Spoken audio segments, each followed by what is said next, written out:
Then it happens. Brie Bella is doing the yes kicks to Liv Morgan. And just out of nowhere, Brie kicks Liv Morgan in the goddamn face twice in a row. Right in the chin. And as Liv Morgan reacts, I'm talking like it real hard in the face. Yep. Liv was lucky to be conscious and barely was. I don't know what the hell Brie was thinking. I don't know whose idea it is to keep putting her in the ring. It needs to stop. Yep. Liv has to be helped up by Sarah Logan. You can see it outside. Liv was not supposed to get back into the match. The match had to be changed completely on the fly, from what I'm told. The referee was told to get Liv out, but she insisted, came back into the triple suplex spot. They went home. Riot Squad won. After the match, Liv Morgan is being checked on by Dr. Chris Amon, clearly visible on camera. Michael Cole says she is backstage. This is horrifying. Alex, your thoughts? Brie had a nice career at one point, and now she's a danger to others and herself because of that ridiculous suicide dive a couple of weeks ago. God, it just that the kicks were just, they did not look well timed. They were downright irresponsible. I've taken those 100 times, 1,000 times probably. Yeah. And I had some people with the balls. How dare you to say that Liv Morgan sold them wrong? No, that is not what happened. No. Brie Bella connected to the jaw of Liv Morgan. Liv Morgan reacted like, what in the shitting fuck was that? Yep. And then got caught with another one and went out. Yeah. Then later, Nikki Bella gets catapulted into Ruby Riott and forearms are square in the face. Yeah. That's not where you're supposed to connect. Bottom part of the jaw, the neck, the collarbone. Yep.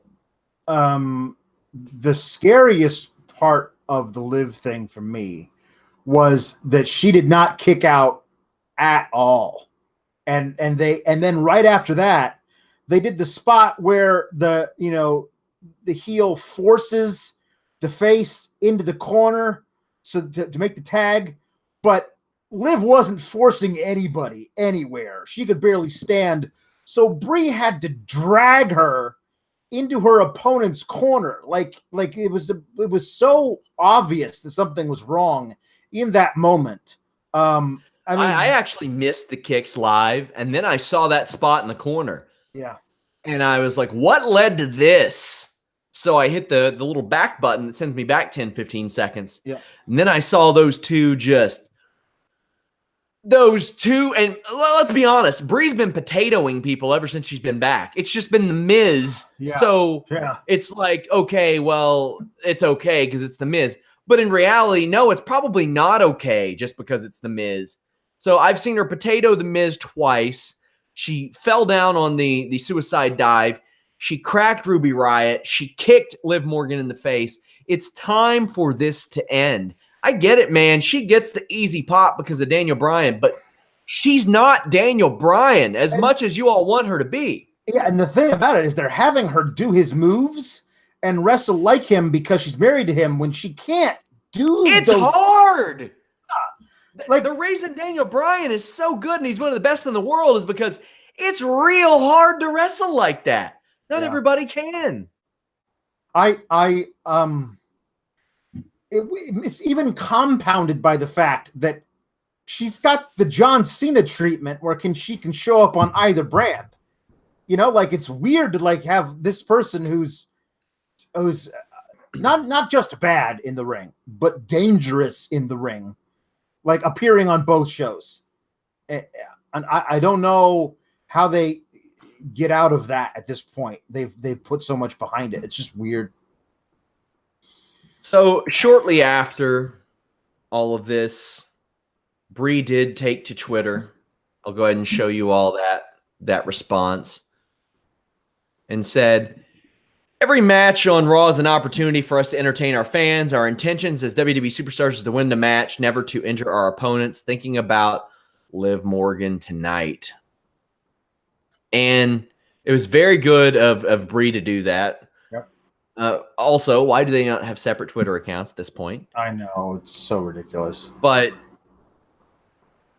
man, it's got to stop, man. It's that the health of multiple people are at risk here. Yeah. Liv Morgan got hurt, and it could have been. This was supposed to be a Brie Bella singles match, wasn't it? Was it really? I believe Brie Bella was supposed to have a singles match. Then they were like, okay, let's switch it up.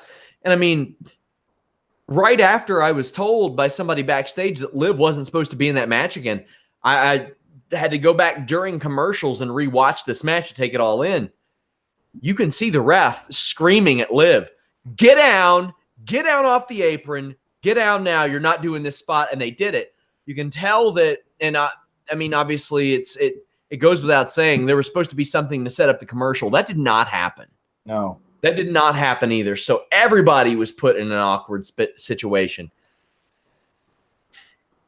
Yeah. And this is a self-fulfilling prophecy, this Brie Bella thing. And